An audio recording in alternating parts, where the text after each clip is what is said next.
Today, Marketing Wizards, we're talking about keeping score. Specifically, how to keep score and why it's important to the success of your advertising campaign. Tom Wanek here, and you're watching Wizard Marketing TV, where business owners learn persuasive tools and techniques to spark miraculous growth. Keep watching, and I'll share how to determine the success of your ad campaign and explain what to do and what to avoid at all costs.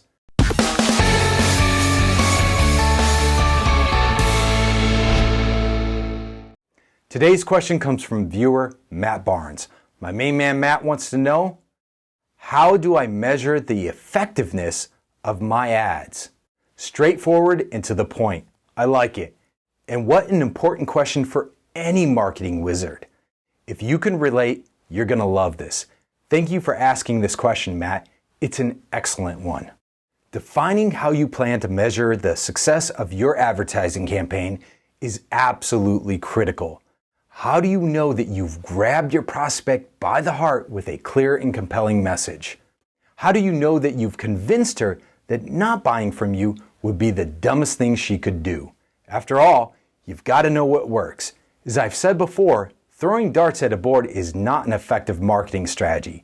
Besides, you cannot improve what you do not measure. First, your measurement of success should be specific, objective, and quantifiable. Anybody with a pulse should be able to look up at the scoreboard and come to the same conclusion. For me, personally, I prefer to measure gross sales, specifically annual gross sales. In other words, do your ads move the sales curve upward from year to year? Now, before you get all squirrely on me and tell me everything that's wrong with my preferred measurement of success, I readily admit gross sales isn't as precise as my clients and I would like it to be. I know. Many other factors affect gross sales, such as your ability to delight your customer, the vagaries of weather, staffing, inventory, and much, much more. But branding isn't direct response. Our goal isn't to ask for an immediate sale. With branding, our goal is to cause prospective customers to love us before they have a need for what we sell. The prospect's moment of need. Because we cannot predict when our prospect's moment of need arises, measuring success will always be tricky and imprecise, as I've said. So I believe gross sales gives brand builders the best barometer to determine an ad campaign's effectiveness. But more than anything else, whatever your preferred method of keeping score, just make sure it's specific, objective, and quantifiable.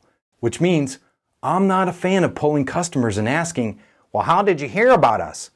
Customers don't enjoy being put on the spot and will often say the first thing that comes to mind. As a matter of fact, this happened to me back in the dark ages when I owned a retail clothing store. A customer once walked up to me and insisted he saw me on television. Well, I never once advertised on television. My ads only ran on radio and in print. So pulling customers is a really bad idea.